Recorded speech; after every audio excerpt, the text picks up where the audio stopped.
A big thanks to Squarespace for sponsoring this week's video. So if you didn't know already, I love printing. It's one of the things that I'm most passionate about when it comes to photography. I feel like it's that end product, that just cherry on top of the photography that you go out and take. It really makes a difference. And I feel like really without printing, photography is just sort of lost a little bit. And it's a little bit, in my view, a little bit like if you go to a gallery to see art and you see exactly that art, exactly how it was meant to be shown. Or if you go to a concert and listen to music, you listen to it exactly how the artist wanted you to listen to it. And I think like with printing, you see it exactly how the artist, the photographer wanted you to see it. In this video, what I want to do is I want to go through the basic points of how to get from the screen onto a print like this, and how to make sure your colours are good, things like sharpness, whether to use Photoshop or Lightroom, what to do with them afterwards, the paper choice. I've got different papers. We're going to do some prints and I'll show you the paper choice that I like to use the most. There's timestamps down here as well, so make sure you use those if you just want to jump forward to a particular part in the video. And it's good to be back doing some photography. I've not done this for a while. Right, let's start with the basics. So first of all, buying a printer. I've got a huge printer here. It's a Canon P2-1000. I would definitely not recommend to go and buy that as your first printer. It's huge, it's got massive ink tanks. I do a lot of printing, so it's perfect for me. And that's got 12 different colors in the ink tanks. And you can start right at the very basic printer with 6 different colors, and then as you progress in price and size, then it goes to 8 different colours, 10 and then 12. That makes no massive discernible difference to the print. Now, obviously it makes a difference, but you shouldn't get carried away with that. You can get a very basic entry-level printer, before you go to the sort of what's called the Pro range, and you can get a really good one. I recommend Canon. I used to use Epson, but I found much better results with Canon. I feel like the ink doesn't get blocked as much in Canon printers as it did with my Epson printer. If you're getting quite serious and you're looking for something really good, but a starter level, then the P200 is good, and then you can go up to the P300, then the P1000, which lets you do A2, and then the P21000, which is what I've got, and then you can go bigger and bigger and bigger. I like printing bigger images. I think when you're printing, the bigger you go, the more exciting, the better it gets. But having said that, the majority of the printing you're going to do is probably going to be on A3 plus. So, the P300, P200 is going to be fine. So then there's paper, and I'm going to talk a little bit more about this when we actually start printing. But there's 3 papers that I use, and whatever you go for, I like photo speed paper. Whatever paper you go for, you will find these same 3 papers. So the first one is a Platinum Burita. This is like, it's got a little bit of a sheen to it. It reminds me of what I used to do in my darkroom. It's like a luster type paper, and again I'm going to go into this in a little bit more detail on when you might use that. My main one, my go-to one, you've probably heard me talk about this a lot, is this one, which is the Natural Soft Textured Bright White, NST Bright White I call it. The number next to it, the 315, is the thickness of the paper. So this is quite a thick paper, 315, and then the final one is cotton etching. Now, the NST Bright White has got a little bit of a texture, but not a huge texture, and we're going to look at those soon. But the cotton etching has got a lot more texture. So I probably use this for sort of more subtle images where I just want to pull out the texture in the image as well. And cotton etching works fantastic for things like woodlands and just soft images. And again, what I'll do is I'll show some examples and we'll print some photos off. And then there's the software. I recommend you print from Lightroom. So Lightroom, you don't have to choose a color space. You've probably heard about color spaces. You don't have to choose it in Lightroom, which is really, really good. It's got an embedded color space, which has got a really wide color gamut. The color gamut is how many colors that thing that's displaying it or using it as software or printing it can display, print, or use. And the color gamut of Lightroom and the color space that it uses is really big. So it means that you're not attenuating any of your colors. Then you've got the color gamut of the printer and mainly the paper, which again, I'm going to get in a bit more detail. So don't worry if you don't quite understand color gamut at the moment, it'll all come clear.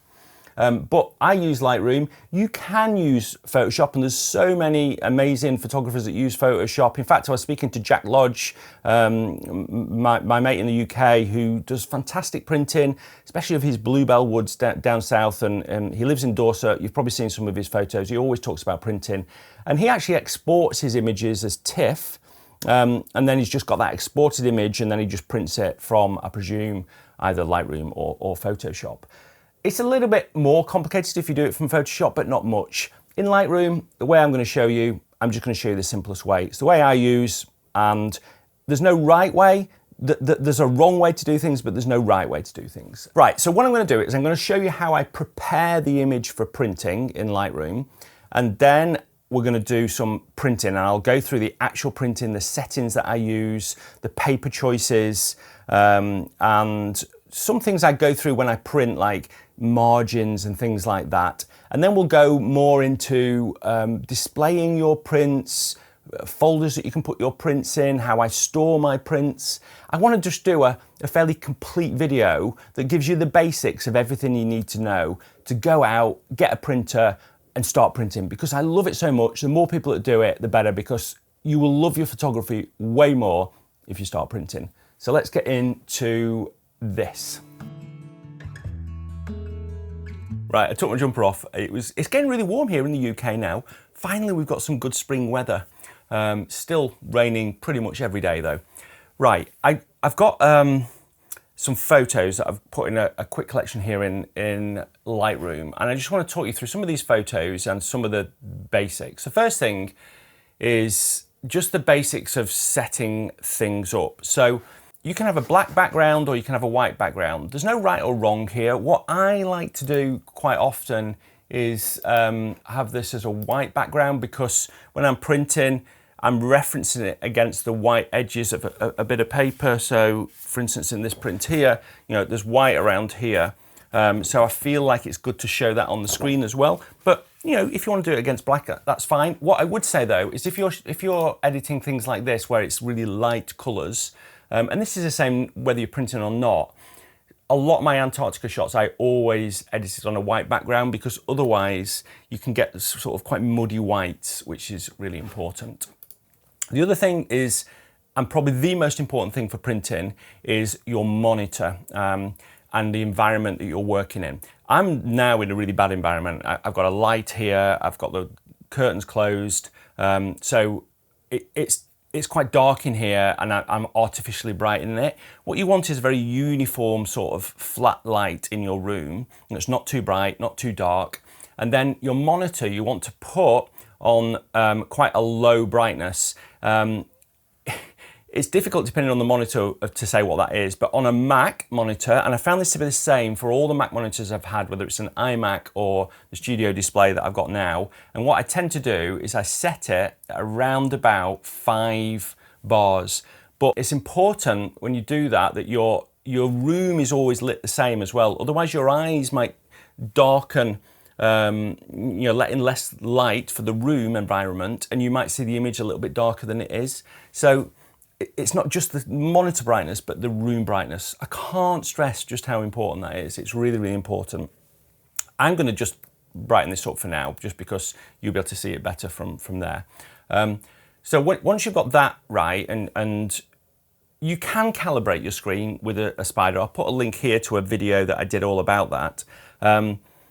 I don't think it's super necessary with iMacs. I think they're pretty well calibrated, and what I've noticed when I've calibrated with a spider, it doesn't make a huge change. What that's going to do basically is just change the colors so that you're getting more accurate colors, which is important, really important. But I can't talk for any other monitors. I found with my BenQ monitor, which was a high-end monitor, that the calibration made a really big difference to it. So usually what happens is, if you're a member of a photography society, they've got a monitor profiling device that you can borrow, or you might have a friend that's got one, because you're not going to use it that often. Right, so you've got your monitor all set up, and now it's a question of editing your photo. Now you do your basic edit, so I've got this image here and I've done my basic edit. And then in the develop module, there's something down here called soft proofing. This is really, really important before you get to any printing. When you go into soft proofing, you'll see these profiles and you'll do a drop down. I've got a drop down here of the photo speed papers, a Canon paper, and actually white wall, because I was printing something with white wall and I put their profile in there. That's basically a profile of the paper. So it basically tells Lightroom and the printer how to print those colors on this paper to get the most accurate results. Those profiles are really, really important. If you don't use those, then you're probably going to get inaccurate results. Most papers, so certainly photo speed papers, come with a default profile. So you get a profile that you can then install into Lightroom, and it comes in that drop down. And when we get to the print module, you'll also be able to select that. It's really important that you install those profiles. You just drop the instructions are with the paper. It's really easy to do. I'm not going to go into that in this video, but it's really easy to do. Once you've installed those profiles, you get access to them in the print module, and you also get access to them in the develop module when you click soft proofing.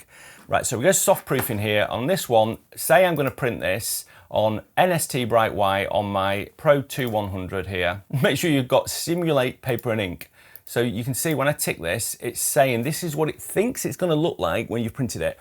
And on these matte papers, you lose a bit of contrast, and contrast is something that is affected quite significantly when you print. It's not just the colours and the colour gamut, the amount of colours you can show when you're printing, but it's also the contrast. So when I click simulate paper and ink, it's showing me when I print it that this image on that paper is going to be not as contrasty, which actually I quite like. I can also look at cotton etching. That's going to be a little bit more contrasty, and then I can also look at the platinum and burrito, which is the other one that I really like, and that's going to be a bit more contrasty. It's not just the contrast that's different on the papers, but it's something called the D max. So the D max measures the black density of your papers. A cotton etching and NST Bright White don't have as black blacks as something like a platinum burrito or a glossy paper. And you can see that on here when I simulate it with the NST Bright White. The blacks aren't quite as black as the platinum burrito here. And I suspect if I go to the glossy Canon paper, they're a little bit blacker as well. Right, so when you've simulated your paper and ink here, whatever paper you choose, so say I'm going to begin with, I'll print it on the cotton etching because this is one I think it'll look best. You can then start editing this if you want to. So I can think, okay, well actually I'm going to create a little bit of more contrast in this. I just want it to be a little bit more contrasty, and I want more, and oh, what's happened there? It's popped up a box that says create a virtual copy for soft proofing. And what that does is it creates a virtual copy in Lightroom, so it doesn't change the original photo. You leave your original photo edits as well, but it creates a virtual copy and it attaches the name of the paper that you're profiling it with to it, which is really good because then you can save all those in a different folder if you want to, and then you know the edit that is associated with a particular paper. So I can say create a proof copy of this, and what you can see here is it now creates one and it says this one is for cotton etching on the Canon Pro 2000. So I can then go and change it a little bit. I can leave the soft proofing on. I can think, okay, well, I want my whites to pop a little bit more, and I probably just want to increase the shadows a bit. And I think that's looking pretty good. Now I can go down if I want to and alter the colors. I can go down and alter the sharpening. I tend not to mess about too much with sharpening to print. There's a big discussion about this. I see all the time about what should I do when I print my photos? Should I add more sharpening? There's two things that creates the detail in an image. Well, there's only one thing that creates detail in an image, that's resolution.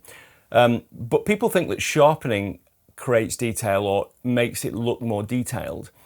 All your sharpening is going to do is create more contrast on the edges within in your image. So it makes it more defined, it makes it more subjectively sharp. But what you'll find when you print, you don't need to touch that, because actually when you print, you're going to have more pixels per inch on your print than you do on your screen.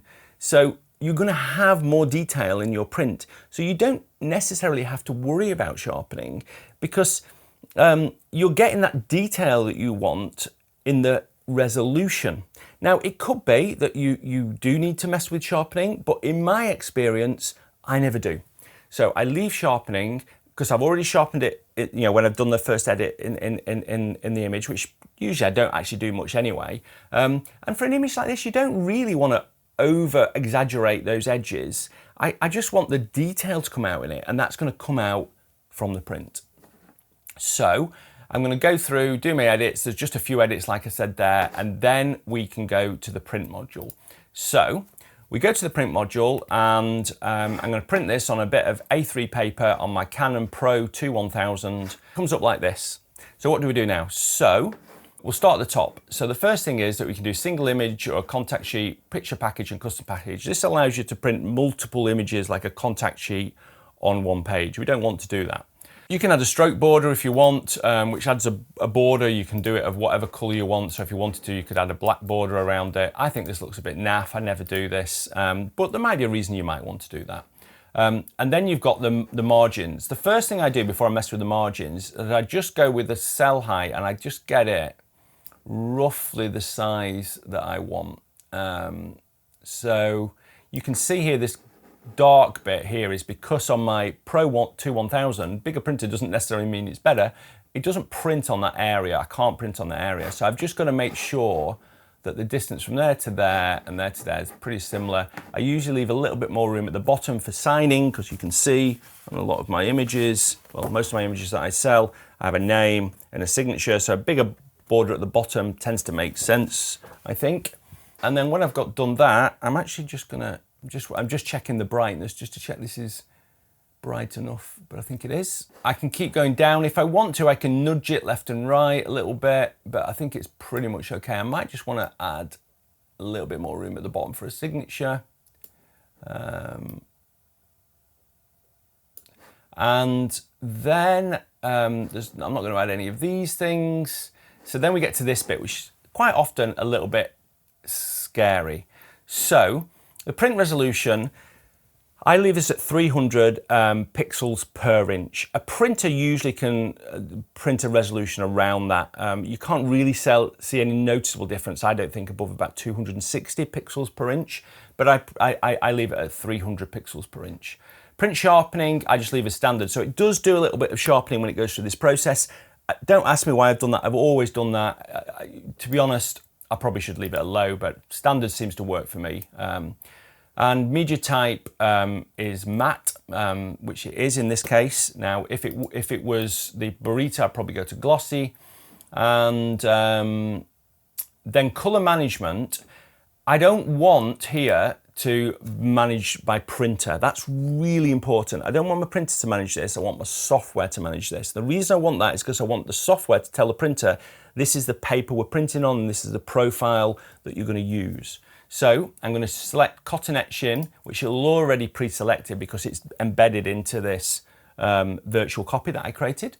And then the intent, perceptual or relative. So the difference between those is that relative will try and keep the in-gamut colours the same. And anything out of gamut, so anything it doesn't think it can print, it will try and change to match those in-gamut colours. Whereas perceptual will try and change all the colours in the print to have a more uniform distribution of colours. What I find is that it's best to just play with these a little bit and see which looks best. I find on greeny images, then perceptual tends to work the best, but you can always go back to the develop module and you can have a play around with it in here, and you can think, okay, what looks better? Is it perceptual or relative? I think in this example, I think relative probably does.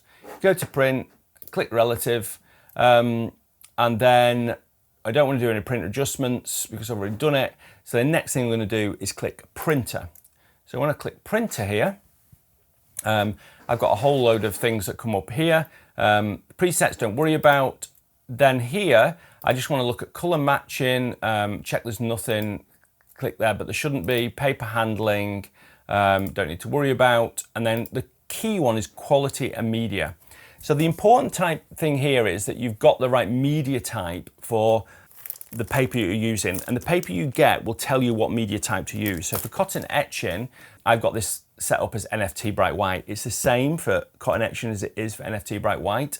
And what that media type does is it sets like the pattern height and things just to stop you getting any ink bleeding on your prints. Paper source cut sheet in this case. Print quality, I leave it at high. Highest and high I don't seem to make any difference to me, so I just leave it at high. If I was printing a black and white photo, I'd click that, and then that is it. So now what I do is I just go and click print, and then I can go and add my paper into my printer.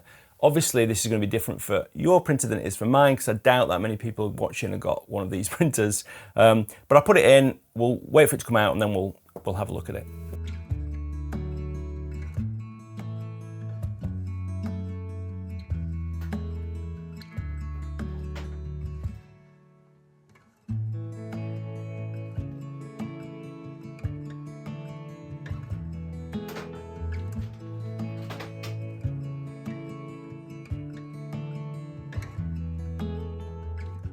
Right, so I've got that one on the cotton etching, which I'll try and show you the texture on. I think I've got an idea of how I can do that, but I've also printed it on the Beretta as well. And there's so many things I like more about the cotton etching for this particular image than the Beretta. I mean, on face value, they look quite similar, but I think it's just this area in here where the texture is. So what I'm going to try and do is, I've got a light down here. So just by basically lighting up from the side, you can get all the texture. It's sort of this area here that I really like, this cotton etching for this particular image. The other thing that I want to show you on this is that you can really see the detail in it. So, and this is the pixels per inch is better on the actual print than it is on the screen. So you really pick out those details, you can get really close to them, and it looks absolutely fantastic.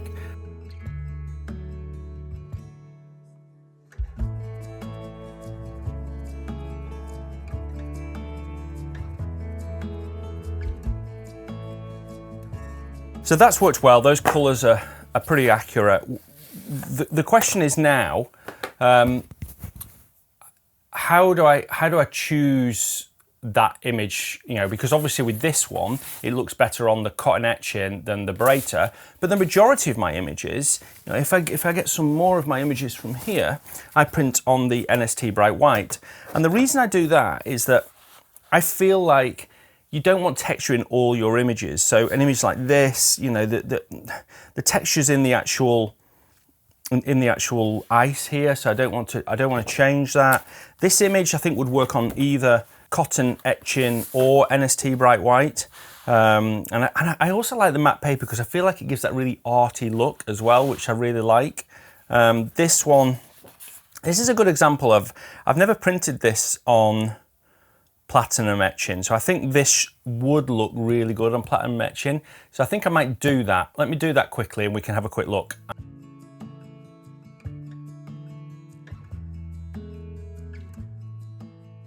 I think it looks better. I don't know, it's such a personal taste, and also this is a slightly different image as well, so I know that I've made this a little bit bluer.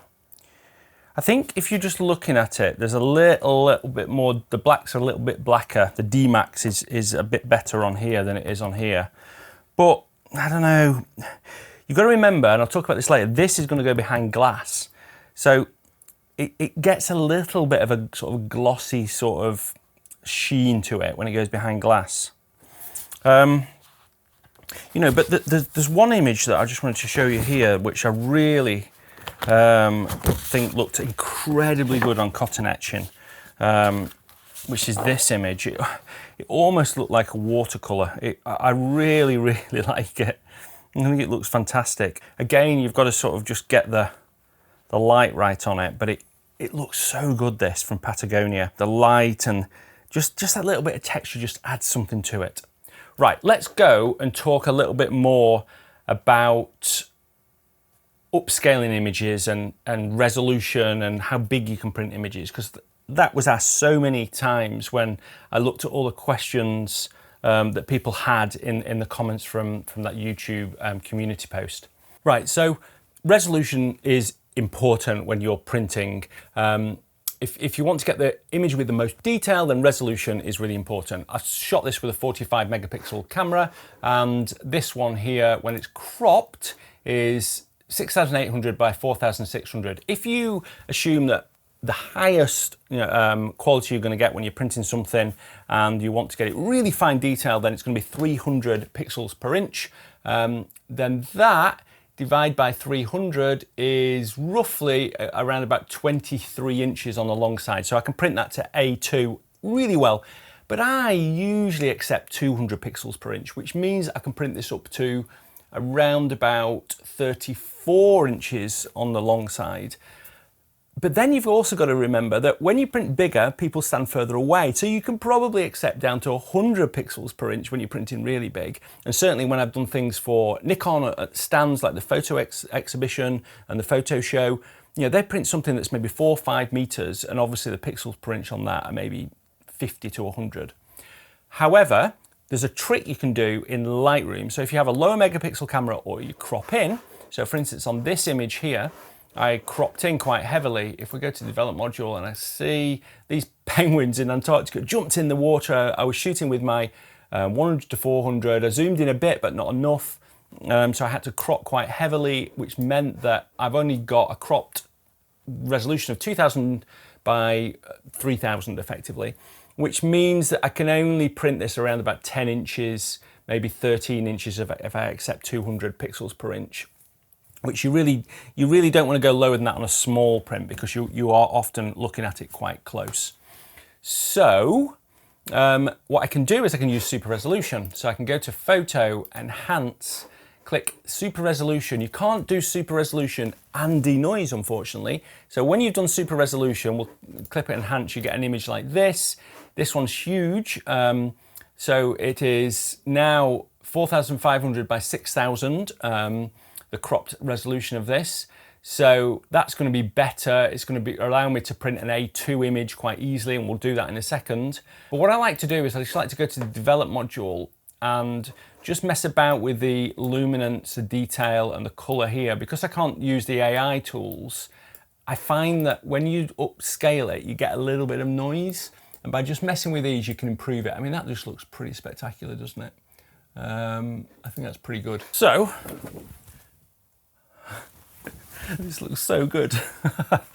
So I've now upscaled this, and it's never going to be as good as getting it in camera.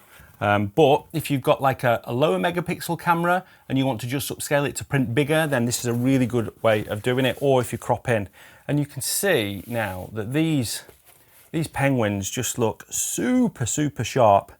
There's the noise is controlled, and I think it's done a really good job of this image. And yeah, this is one to go on the wall. I think I really like this. I think it's probably not the best wildlife shot ever, but for me, who's a landscape photographer, getting something like this, I'm really pleased with it. So I've got some tricks and tips that I just want to talk about now. First of all, what to do with your prints. So I'm going to also just talk briefly about ink as well, and how to ensure you don't get a clogged printer. I can't completely stop that, but I've got a few tips for it.